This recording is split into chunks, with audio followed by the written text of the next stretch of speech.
में मिल जाता है। जिस तरीके से हम देखते हैं, कुम्हार को देखते हैं कि वो मिट्टी के बर्तन को बनाता है और उसे बहुत ही अच्छे से, बहुत ही ज्यादा मेहनत करके उसको बनाता है, उसे सजाता है, उसके बाद उसको बेच देता है और लोग उसको इस्तेमाल करते हैं। और इस्तेमाल करने के बाद जब वो टूट जाता है या पुराना हो जाता है या बिखर जाता है या जब उसकी आवश्यकता नहीं रहती है तो लोग उसे क्या करते हैं, फेंक देते हैं, है ना। तो कुल मिला के वो क्या है, वापस अपने मिट्टी के में क्या हो जाता है, ढेर हो जाता है। तो वैसे ये इंसानी जीवन भी है। और जैसे मैंने कहा कि ईश्वर ने जब मानव की सृष्टि की तो उसे मिट्टी से बनाया था। जो पहला पुरुष जो परमेश्वर ने संसार में बनाया था, आदम को, उसे परमेश्वर ने मिट्टी से बनाया और मिट्टी से बनाने के बाद परमेश्वर ने अपने श्वास को उसके अंदर डाला और वो एक जीविता प्राणी बन गया। और आज उसी परमेश्वर की ये श्वास जो हम में है वो हमेशा जीवित रहेगी, ये कभी मरेगी नहीं। और मैंने कहा कि हम लोग क्या करते हैं, जितने भी हम लोग प्रभु यीशु मसीह पर विश्वास और भरोसा करते हैं और प्रभु यीशु के अनुयायी हैं, वो इस बात पर भरोसा करते हैं कि जैसा हमारा प्रभु यीशु मसीह एक बार मर गया था, लेकिन उसे क्या है, मृत्यु उसे अपने वश में नहीं कर पाई, मृत्यु उसे रोक नहीं पाई। और उसके बाद हम देखते हैं कि प्रभु यीशु मसीह मुर्दों में से तीसरे दिन क्या होता है, जी उठता है और आज भी जिंदा है। तो हम उसी की प्रतीक्षा करते हुए आ रहे हैं कि निश्चित रूप से कि आने वाले समय में भले हमारे ये मिट्टी का जो शरीर है ये नाश हो जाएगा, खत्म हो जाएगा, क्योंकि इसे मिट्टी में मिलना ही है, लेकिन उस परमेश्वर के द्वारा जो दी गई हमें जो श्वास है, जो हमारे, जिसको हम प्राण बोलते हैं, वो कभी मरने वाला नहीं है।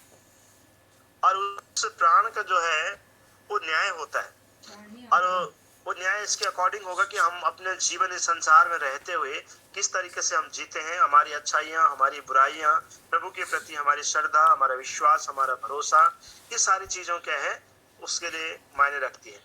तो मैं बोल रहा था कि हम जितने भी प्रभु पर भरोसा करने वाले लोग हैं, हमें विश्वास करते हैं कि अगर हम यहाँ मर भी जाए, हमारे जो ये शरीर है इसलिए तो यहाँ से जाना ही है, लेकिन उसके बाद भी हमें आस रहती है कि जितने लोग हम प्रभु में होंगे वहां भी हमारा एक परिवार होगा।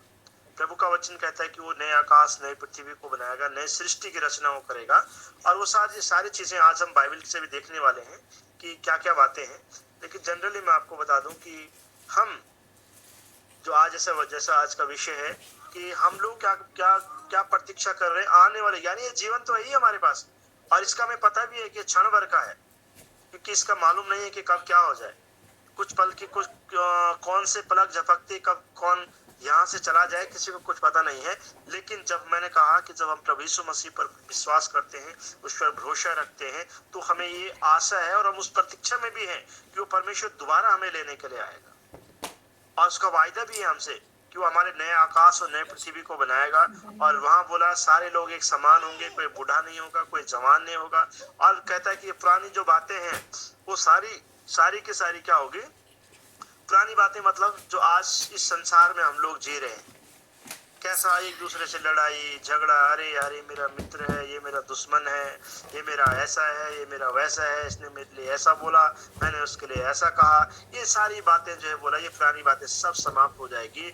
वहां कोई भी बुराइयां आपके साथ नहीं जाएगी, सिर्फ जाएगी तो आपकी अच्छाइयां वहां पर जाएगी, सारी अच्छी बातें वहां पर होगी।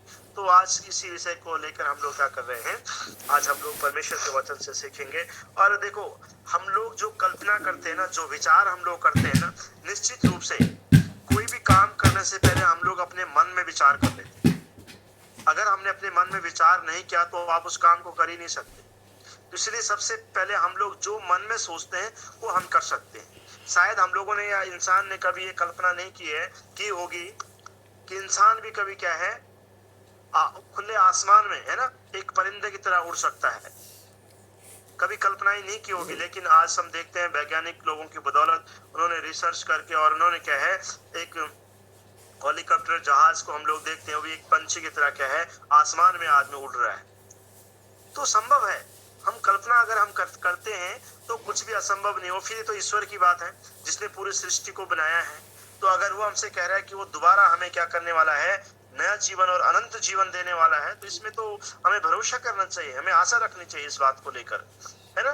तो ये सारी चीजें हैं जो हमारे प्रैक्टिकल जीवन के लिए है। कभी हमने कल्पनाएं भी नहीं की होगी। देखो आज हम इतने सारे लोग एक साथ, कोई देखो, कोई देहरादून में बैठा है, कोई हिमाचल में बैठा है, अलग अलग जगहों से है ना। और मैं यहाँ चिड़ियाली में बैठा हूँ, कुछ लोग बगाल खेत में बैठे हुए हैं। तो अलग अलग, हमारे पवन भाई साहब देखो दिल्ली से हैं। अब देखो सारे लोग देखो एक साथ यहाँ पर इकट्ठे हुए हैं। शायद हमने इसकी भी कभी कल्पना नहीं की होगी। कितने दूर दराज के लोगों को हम आमने सामने देख पाएंगे, उनके फेस को देख पाएंगे, उनसे बातचीत कर पाएंगे। लेकिन आज देखो टेक्नोलॉजी इतनी आगे हो गई, ये सब कुछ संभव है। ऐसे ही जैसे मैंने कहा कि अगर हम लोग प्रभु यीशु मसीह पर विश्वास करते हैं, अगर हम प्रभु यीशु मसीह पर विश्वास करते हैं, तो ये हमारे लिए उतना ही सार्थक है जितना मैं आपको उदाहरण दे चुका हूँ। संभव है और निश्चित रूप से होगा। और हाँ, उसी के बारे में हम लोग आज सीखने वाले हैं कि हम आने वाले युग में क्या कर रहे हैं, जीवन की प्रतीक्षा कर रहे हैं। ऐसा जीवन नहीं जिसे हम जी रहे हैं, ये नाशवान जीवन है, इसे नाश हो जाना है। ये कुछ पल का है, कुछ घड़ी का है। और यहाँ जो हमारा शरीर है ना, ये जल्दी शिथिल हो जाता है, जल्दी से बूढ़ा होने लगता है ना। अभी मानवाद इंसान का जीवन शुरू हुआ ही नहीं, और धीरे धीरे हम देखते हैं कि उसके रूप में, उसके स्वभाव में, उसके सारी चीजों में धीरे धीरे परिवर्तन आना क्या हो जाता है, शुरू हो जाता है। और बहुत मुश्किल से 50, 60, 70 तक आदमी क्या हो जाता है, उसका शरीर इतना उसका साथ देना छोड़ देता है, और उसके बाद उसका जो शरीर है वो पूर्ण तरीके से पस्त हो जाता है। और एक दिन फिर जो ईश्वर की दी हुई हमारे जो इस शरीर में जो श्वास फूकी गई है ना, वो वापस चली जाती है। और ये यही मंजर क्या है हमारा, यही ढेर हो जाता है। तो मैंने कहा कि हमको भी इस आशा पे, जब उस परमेश्वर ने हमसे कहा है कि वो दोबारा हमारे नए सृष्टि का निर्माण करेगा। नए सृष्टि इसलिए निर्माण करेगा क्योंकि ये जो संसार है ना, ये बुराइयों से भरा हुआ है, ये पापों से भरा हुआ है, लोभ लालच से भरा हुआ है, धोखा से भरा हुआ है। इसलिए परमेश्वर नहीं चाहता है कि दोबारा से ये स्थितियां पैदा हो। वो चाहता है कि वहां पर सारे लोग, आज देखो ऊंच नीच से भरा हुआ है। कोई बोलता है यार ये तो छोटी जाति का है, कोई बोलता है ये बड़ी जाति का है, अरे मैं इसका हाथ का नहीं खाता, उसका हाथ का नहीं। इस तरीके से बहुत सारे भेदभाव आज हम लोगों के जीवन में क्या है, विद्यमान है। और हमारा परमेश्वर ये बातों को नहीं चाहता है कि दोबारा जब वो परमेश्वर सृष्टि को बनाए तो वो इस तरीके से भेदभाव वहां पर हो। प्रभु का वचन कहता है, और हम वचन में पढ़ेंगे भी, कि शेर और बैल एक साथ भूसा खाएंगे, एक साथ जंगल में चरा करेंगे, एक कुएं का पानी पिए। उनके लिए अलग व्यवस्था नहीं होगी, सारे लोग एक समान होंगे, चाहे वो जंगल का राजा हो, चाहे पालतू गाय हो। ऐसे ही, क्योंकि वो समानता में हमको रखना चाहता है, एक समान, जिसमें कोई छोटा ना हो, कोई बड़ा ना हो। हम यशायाह नबी की पुस्तक, उसका 65 अध्याय और उसके 17 पद हम लोग यहाँ पर पढ़ेंगे, जहां पर इस तरीके से लिखा है। मैं आपके लिए पढ़ूंगा, कृपया आप लोग देख सकते हैं। लिखा है, क्योंकि देखो मैं नया आकाश और नए पृथ्वी उत्पन्न करने पर हूँ, और पहली बातें स्मरण न रहेगी और सोच विचार में भी न आएगी। देखो यहाँ पर परमेश्वर का वचन साफ और स्पष्ट तरीके से कह रहा है कि मैं नए आकाश और नई पृथ्वी का क्या करूंगा, बोला, उत्पन्न करूंगा। और पहली की बातें बोला स्मरण नहीं रहेगी, यानी सोच विचार में भी नहीं आएगी। आप कल्पना भी नहीं कर सकते उन चीजों के बारे में जो आप इस संसार में रहकर आपने की होगी। आप उनके बारे में, मैंने कहा, क्योंकि ये संसार जो है ये बुराइयों से भरा हुआ है, ये संसार जो है लोभ लालच से भरा हुआ है, ये संसार जो है धोखा से भरा हुआ है। और परमेश्वर नहीं चाहता है कि दोबारा हमें वो चीजें आई। तो इसलिए वो कह रहे हैं कि जो पुरानी बातें हैं वो सारी की सारी समाप्त हो, उस जीवन की जो कभी नाश न होने वाला जीवन है। तो आपको और मुझे चाहिए कि हम क्या करें, उस परमेश्वर की प्रतीक्षा करें, ताकि हम लोग भी उस जीवन के क्या हो सके, सहभागी हो सके। तो पहली बात आपको मुझे क्या है, नए आकाश और नए पृथ्वी की। क्योंकि जब ये पूरी पृथ्वी बदल जाएगी ना, ये पूरा आकाश ही बदल जाएगा ना, तो आप और मेरी जो पुरानी बातें हैं वो कहाँ से स्मरण रहेगी, है ना। तो प्रभु भी यही चाहता है कि वो पुरानी बातें हमारी वहां पर स्मरण नहीं रहेगी, सारी चीजें हमारे लिए वो परमेश्वर नया करना चाहता है। और यहाँ पर एक 25वां पद में आपके लिए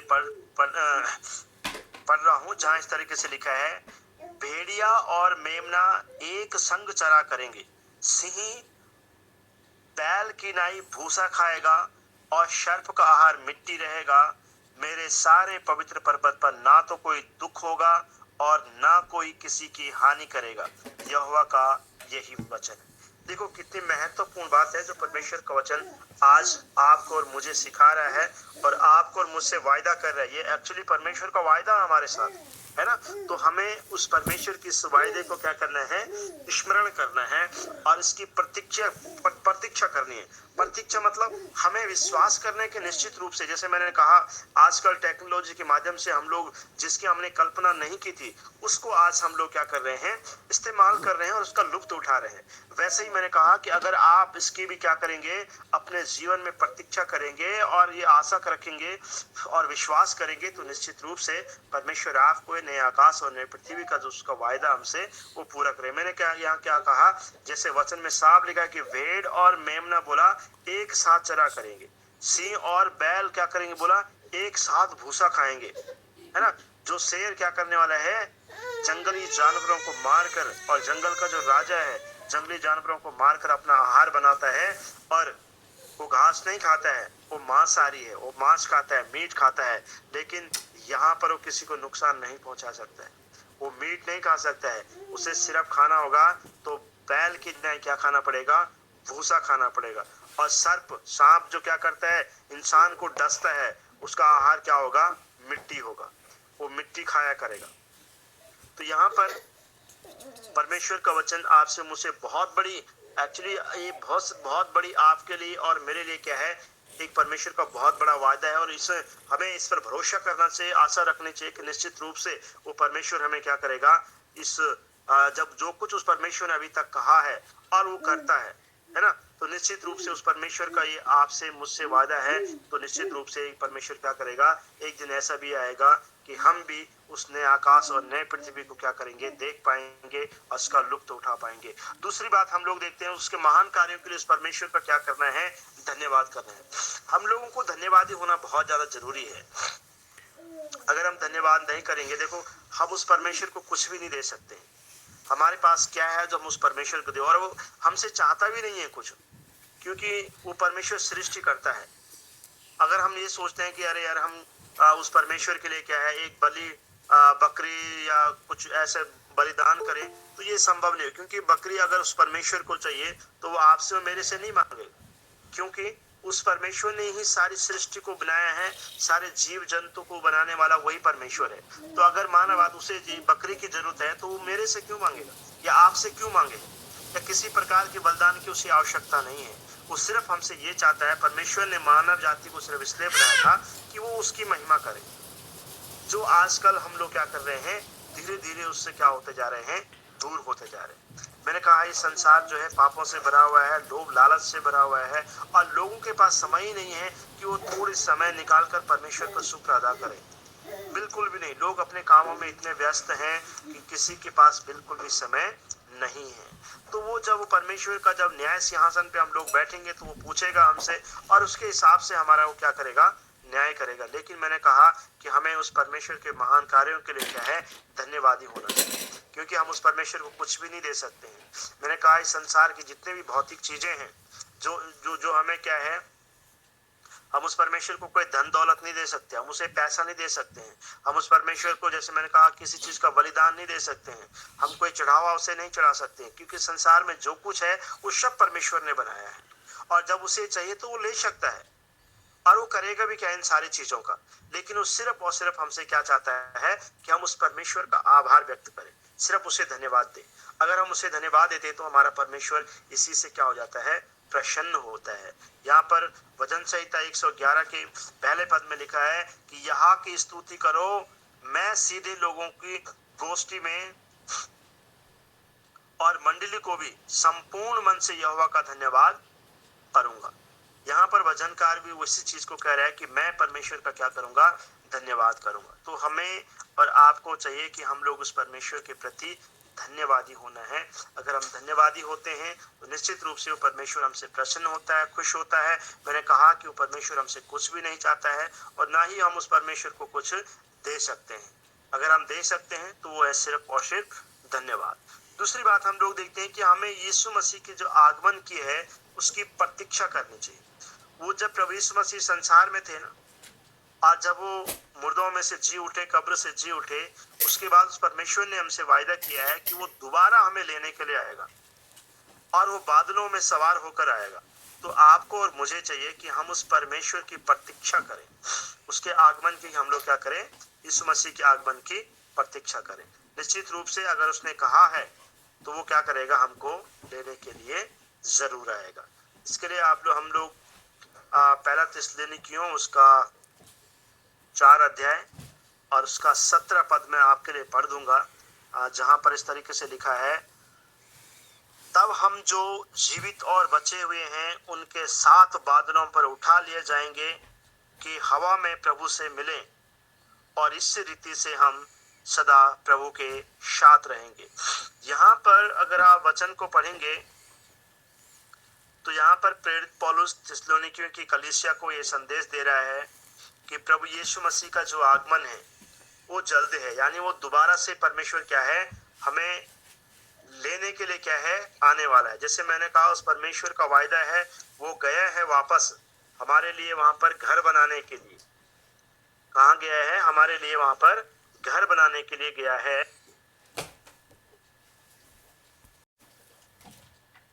वापस दोबारा हमको लेने के लिए क्या करेगा, इस पृथ्वी पर आएगा।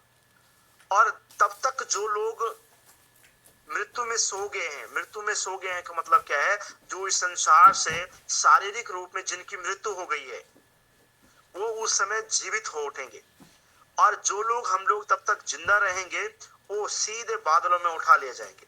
जैसे मैंने कहा, एक पंछी के समान आसमान में हवाओं में बात करेंगे। जरा कल्पना करो आप लोग कि वो दिन कैसा होगा जब आप और हम उस परमेश्वर पर विश्वास करते रहेंगे और उसका आगमन आएगा और हम लोग उसको बादलों पर आते हुए देखेंगे और हम भी उसके साथ क्या है, सीधे ऊपर उठा लिए जाएंगे।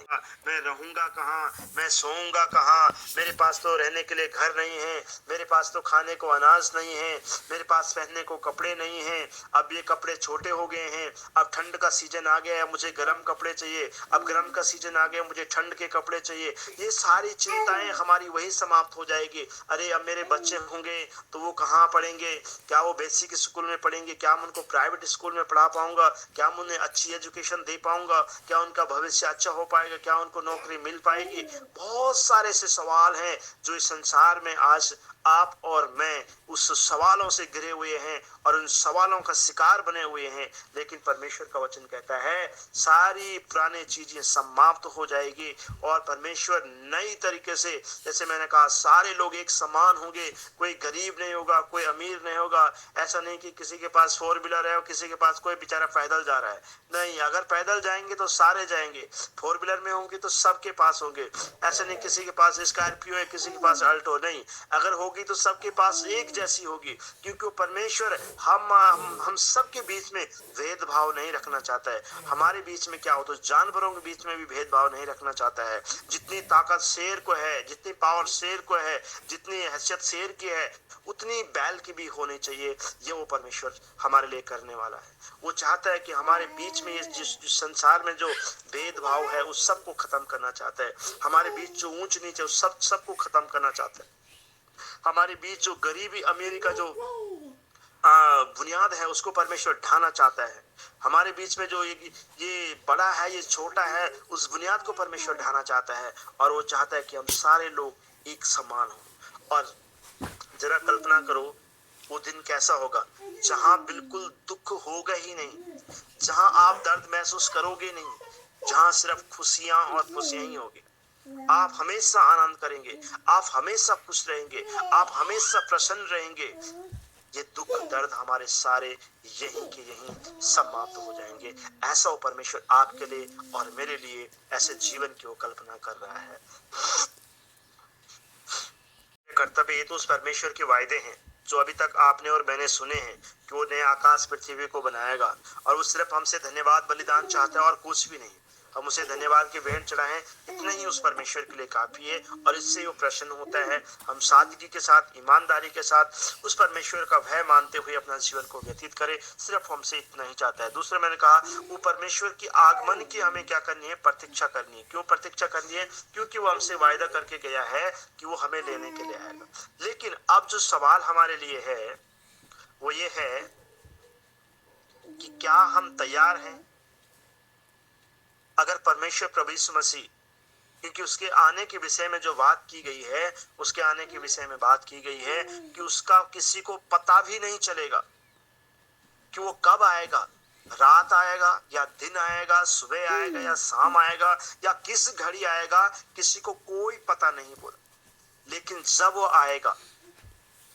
आएगा तो क्या हम लोग तैयार रहेंगे? क्या अपने आप को हम लोगों को जांचने का ये विषय है कि क्या हम लोग उसके योग्य हैं? अगर वो परमेश्वर आएगा तो क्या हम उसके साथ जाने के योग्य हैं? ये सवाल आज आपको और मुझे, हम में से प्रत्येक को अपने आप से क्या है पूछना चाहिए कि क्या अगर वो परमेश्वर का आगमन होता है, अगर वो हमें लेने के लिए आता है, तो क्या हम उसके साथ जाएंगे? उसके साथ जाने के लिए पिछले रविवार को मैं आपको निकोदेमुस के बारे में बताने की कोशिश कर रहा था, और मैं बताया था आपको कि निकोदेमुस जो है प्रभु यीशु मसीह के पास रात को आता है, और वो भी एक यहूदियों का एक सरदार व्यक्ति, ऐसा नहीं कोई आम आदमी नहीं है। और वो प्रभु यीशु मसीह से कहता है कि प्रभु, मैं जानता हूं कि जो आश्चर्य कर्म तू कर रहा है, जो काम तू कर रहा है, ये कोई आम आदमी नहीं कर सकता है। अगर परमेश्वर की शक्ति उसमें ना हो बोला तो कोई भी व्यक्ति ऐसा काम नहीं कर सकता है, क्योंकि उसने देखा कि प्रभु यीशु मसीह कोढ़ियों को शुद्ध कर रहा है, रोगियों को चंगा कर रहा है, लंगड़ों को चलने की सामर्थ दे रहा है, अंधों को देखने की ताकत दे रहा है, गूंगों को बोलने की ताकत दे रहा है। ये सारी चीजें निकोदेमुस यीशु मसीह से कहता है कि प्रभु, अगर प्रभु की शक्ति तुझमें ना होती तो तू ये सारी चीजें नहीं कर सकता। और वो कहता है कि मैं क्या करूं कि मैं भी तुझ पर भरोसा करूं, मैं कैसे करूं, तो मुझे क्या करना पड़ेगा इन सब चीजों के लिए? तो परमेश्वर यीशु मसीह से कहता है कि तुझे नया जन्म लेना पड़ेगा। जब नया जन्म की बात आती है तो ये थोड़ा संशय में हो जाता है, और यीशु मसीह से पूछ, प्रभु ये कैसे हो सकता है? मैं तो इतना बड़ा व्यक्ति हो गया हूँ, क्या मैं वापस अपनी माँ के गर्भ में जाके दोबारा जन्म ले सकता हूँ? लेकिन यीशु मसीह उससे कहता है, तुझे अपनी माँ के गर्भ में जाने की आवश्यकता नहीं है। तुझे क्या है, जब तक जल और आत्मा से जन्म न लिया। बोला जल का मतलब होता है बपतिस्मा से, और जो खुद प्रभु यीशु मसीह ने लिया, और आत्मा का मतलब होता है पवित्र आत्मा का बपतिस्मा लेना, जब तक परमेश्वर का रूह आपके ऊपर नहीं उतर जाता है। तो ये दो चीजें नए जन्म के बारे में उसने क्या है बातचीत की। तो जब आपका और मेरा नया जन्म हो जाएगा, तब हम उस परमेश्वर के साथ जानने के योग्य हो जाएंगे। और नए जन्म के लिए मैंने क्या कहा? यीशु मसीह ने ही कहा, मैंने नहीं कहा। यीशु मसीह ने कहा निकोदेमुस से कि तुझे नया जन्म लेना पड़ेगा। और नए जन्म के बारे में जब उसने पूछा तो यीशु मसीह ने उसे कहा कि तुझे जल और आत्मा से जन्म लेना पड़ेगा, यानी तुझे बपतिस्मा लेना पड़ेगा, और पवित्र आत्मा का बपतिस्मा भी तुझे लेना पड़ेगा। तब जाके तेरा नया जन्म होगा, तब तेरी जो पुरानी बातें हैं वो जाती रहेगी और नई बातें तुझमें उत्पन्न होगी। और प्रभु का वचन हमें ये भी कहता है पहला कुरिन्थियों 3:16 में कि तुम परमेश्वर के मंदिर हो। क्या तुम नहीं जानते कि तुम क्या हो? परमेश्वर का मंदिर हो। अगर तुम अपने आप को नाश करोगे, बोला, तो परमेश्वर भी आपको, अगर तुम परमेश्वर के मंदिर को नाश करोगे तो परमेश्वर भी तुम्हें नाश करेगा। और ये परमेश्वर उस नाश की बात कर रहा है, उस दर्दनाक जीवन की बात कर रहा है, जिसे मैंने कहा उस ईश्वर की जो हमारे अंदर जो फूकी गई जो श्वास है वो अमर श्वास है, वो कभी मर नहीं सकती है, क्योंकि ईश्वर की जो श्वास है वो जीवित ही है। तो अगर आप और मैं प्रभु यीशु मसीह के वचनों के अनुसार अपना जीवन नहीं जीते हैं, और अगर हम अयोग्य ठहरते हैं, योग्य नहीं ठहरते हैं, तो हमें अनंत मृत्यु मिलेगी। और वो अनंत मृत्यु क्या होगी? हम कभी भी मरेंगे नहीं, लेकिन हम मरने के लिए तड़पते रहेंगे। हमारा दर्द, हमारी पीड़ा, हमारी मुश्किलें हमेशा दिन प्रतिदिन बढ़ती जाएगी। हम कराहते रहेंगे, चिल्लाते रहेंगे, लेकिन हमारी कोई सुनने वाला नहीं होगा। इसलिए मेरे प्रियो, वो परमेश्वर आज आपको और मुझे चाहिए कि हम लोग उसके आगमन के लिए तैयार हो जाएं। जब वो प्रभु यीशु मसीह इस संसार में आए तो हम लोग निष्कलंक पाए जाएं, हम लोग उस नया जीवन के साथ और उस नए घर और के लिए जो परमेश्वर ने हमसे वायदा किया है, उसके लिए हम लोग अपने आप को तैयार करें। संसारिक मोह माया से, इस झूठ फरेब से अपने आप को अलग करें और सच्चाई ईमानदारी से अपने जीवन को व्यतीत करें और उस परमेश्वर पर आशा रखें। हर एक बात पर उस परमेश्वर पर विश्वास रखें। निश्चित रूप से वो परमेश्वर हमारी हर एक बातों को वो सुनता है और जब कभी आप उससे पुकारते, प्रभु का वचन कहता है जब भी तुम उससे पुकारोगे वह तुम्हारी सुन लेगा। और निश्चित रूप से हमें इतने समय से अनुभव है, हम लंबे समय से प्रभु यीशु मसीह के साथ हैं और उससे प्रार्थना करते हुए आ रहे हैं, बहुत सारे बीमारों के लिए, बहुत सारे दुखियों के लिए, बहुत सारे लाचारों के लिए, और प्रभु हमारी सुन रहा है और वो अद्भुत कार्य कर रहा है। और यहाँ तक कि हमने खुद अपने आंखों से मुर्दों को भी अच्छे होते हुए देखा है। प्रभु से हमने प्रार्थनाएं की, उस परमेश्वर ने हमारी प्रार्थनाओं को सुना और वो भी जी उठे। तो परमेश्वर के लिए कुछ भी असंभव नहीं है। अंतिम बात जैसे मैंने कहा, यीशु मसीह के आगमन के लिए हम अपने आप को तैयार करें। अगर हम अपने आप को तैयार नहीं करते हैं, 24 अध्याय और पद 42 में आपके लिए पढ़ना चाहूंगा। यहाँ पर लिखा है, इसलिए जागते रहो क्योंकि तुम नहीं जानते कि तुम्हारा प्रभु किस दिन आएगा। के लिए और मेरे लिए ये संदेश है कि हम लोगों को तैयार रहना है, हम लोगों को जागते रहना है। जागते रहने का मतलब क्या है? आप रात को सोए ना। जागते रहने का मतलब क्या है कि प्रभु में हम लोगों को क्या है, आगे बढ़ना है। उस पर जो हमारा भरोसा है वो टूटना नहीं चाहिए, उस पर जो हमारी आशा है वो टूटनी नहीं चाहिए, उस पर जो हमारी उम्मीद है वो टूटनी नहीं चाहिए। उसके जो वचन है जब हम उसे सुनते हैं, हम उसे उसके अनुसार अपने जीवन को व्यतीत करना है। अगर हम उसके अनुरूप अपना जीवन व्यतीत करते हैं तो निश्चित रूप से हम उसकी उस प्रतीक्षा में हैं। और आप को जब लेने प्रभु आएगा, मैंने कहा कि आप क्या हैं, अगर हम तब तक क्या हो गए, प्रभु यीशु मसीह में सो गए मतलब क्या है, इस सांसारिक रूप से हमारी अगर मृत्यु भी हो गई तो उसके आगमन के दिन हम दोबारा जी उठेंगे। वो अगर हम ऐसी जिंदा हैं तो हम उसके साथ सीधे बादलों पर क्या है, उठा लिए जाएंगे। तो क्या आप लोग, आज जैसे मैंने कहा कि आपसे और मुझसे, हम सभी से अपने आप से इस सवाल पूछने की आवश्यकता है। ये सवाल मैं आपसे नहीं कर रहा हूँ, आप खुद अपने आप से कर सकते हैं कि अगर प्रभु यीशु मसीह, वचन में साफ लिखा, हमने पढ़ा भी कि उसका पता ही नहीं चलेगा कब आएगा। उसके बारे में कहीं लिखा ही नहीं है कि वो कब आएगा, किस घड़ी आएगा, सुबह आएगा, शाम आएगा, रात को आएगा, दिन में आएगा, कब आएगा, उसके बारे में कुछ नहीं लिखा हुआ है ना। ना कोई टाइमिंग दी गई कि 1 साल बाद आएगा, 2 साल बाद आएगा, 10 साल बाद आएगा। वो आज भी आ सकता है, कल भी आ सकता है, हो सकता है 10 साल बाद आ सकता है, हो सकता है 20 साल बाद आ सकता है, लेकिन वो आएगा जरूर, ये उसका वायदा है। तो अगर वो आएगा तो क्या हम अपने आप में इस योग्य होंगे कि हम वापस उस परमेश्वर के साथ जा सकेंगे? मेरे प्रियो, ये निश्चित है कि आज हमने जो उस परमेश्वर के वचन से सीखा है कि हम आने वाले युग में जीवन की प्रतीक्षा करते हैं। मैं तो जीवन की प्रतीक्षा करता हूँ। आप भी अपने आप से कह सकते हैं, प्रभु मैं आने वाले युग में जीवन की प्रतीक्षा करता हूँ। मुझे आशा भरोसा है उस परमेश्वर के ऊपर। उसने अगर ये कहा है तो निश्चित रूप से वो हमारे लिए काम करने वहां पर जा रहा है, वो हमारे लिए वहां घर का निर्माण कर रहा है। और जब हम वापस उसके साथ जाएंगे तो पूरी दुनिया हमें देखेगी। प्रभु का इन वचनों के द्वारा आप सभी को आशीष मिले। इनसे सीखा, हम उसकी आने की प्रतीक्षा कर रहे हैं कि वो परमेश्वर हमको लेने के लिए आने वाला है और वो हमारे नए आकाश और नई पृथ्वी को बना रहा है। और जब उसका काम कंप्लीट हो जाएगा वो हमें लेने के लिए आएगा। लेकिन आपसे और मुझसे सिर्फ वो परमेश्वर क्या चाहता है कि हम उसे धन्यवाद दें, उसके जो कार्य उसने हमारे जीवन के लिए किए, हम उसके प्रति धन्यवादी हों। और इसके साथ ही साथ मैंने कहा कि हम अपने आप को जांचें, अपने आप को परखें और अपने आप को तैयार करें कि क्या अगर प्रभु आता है तो क्या हम उसके साथ जाने के योग्य हैं। अगर योग्य नहीं है तो हमें दंडित किया जाएगा। और मैंने कहा हम अनंत मृत्यु के हकदार होंगे। अगर हम योग्य होंगे तो हम अनंत जीवन के हकदार होंगे। प्रभु के इन वचन के सुने जाने पर आप सभी को बहुत बहुत आशीष मिले।